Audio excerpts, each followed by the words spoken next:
इस छोटा बेडरूम में पहले हमेशा बीच में बिस्तर रखने के लिए जाना जाता था। अलमारी को केवल दीवार के कोने में रखा जा सकता था। बिस्तर के साथ एक डेस्क रखने की कोशिश की, लेकिन कोई भी खाली जगह नहीं बची। बच्चे के लिए इसे और बेहतर बनाने के लिए हमने इसे फिर से डिजाइन करने की कोशिश की, इसलिए तुरंत काम शुरू किया। सबसे पहले एक बोर्ड और फॉल्स सीलिंग लगाई। दीवार के किनारे एक स्क्वायर पाइप फ्रेम से बिस्तर तैयार किया। फ्रेम को इको फ्रेंडली सामग्री से ढका गया। दूसरी ओर एक गद्दा लगाया और यह बिस्तर बन गया। बिस्तर के किनारे एक छोटी दराज वाली अलमारी रखी गई, जिसमें बच्चा अपनी पसंदीदा चीजें और स्नैक्स रख सके। ऊपर की तरफ डबल साइड कैबिनेट लगाई गई, जिसमें एक तरफ उसका खिलौना संग्रह और दूसरी तरफ उसकी सोने से पहले पढ़ने वाली किताबें रखी जा सकें। नीचे स्विच और सॉकेट इंस्टॉल किए गए ताकि फोन चार्ज किया जा सके। चारों तरफ सॉफ्ट पैडिंग लगाई गई। बच्चे के मनोरंजन के लिए दीवार पर एक छोटा प्रोजेक्टर लगाया, जिससे वह बिस्तर पर लेटकर फिल्में और शो देख सके। दीवार से सटी एक बड़ी अलमारी लगाई गई। कोने में बड़े सूटकेस रखने की जगह बनाई गई और अलमारी के अंदर उसके रोजाना पहनने वाले कपड़े,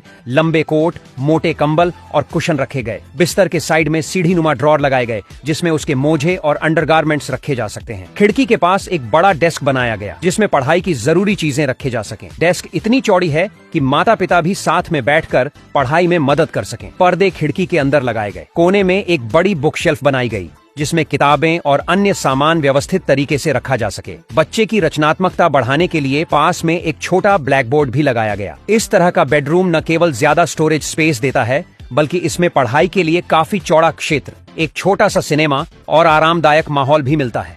यह डिजाइन वाकई शानदार है।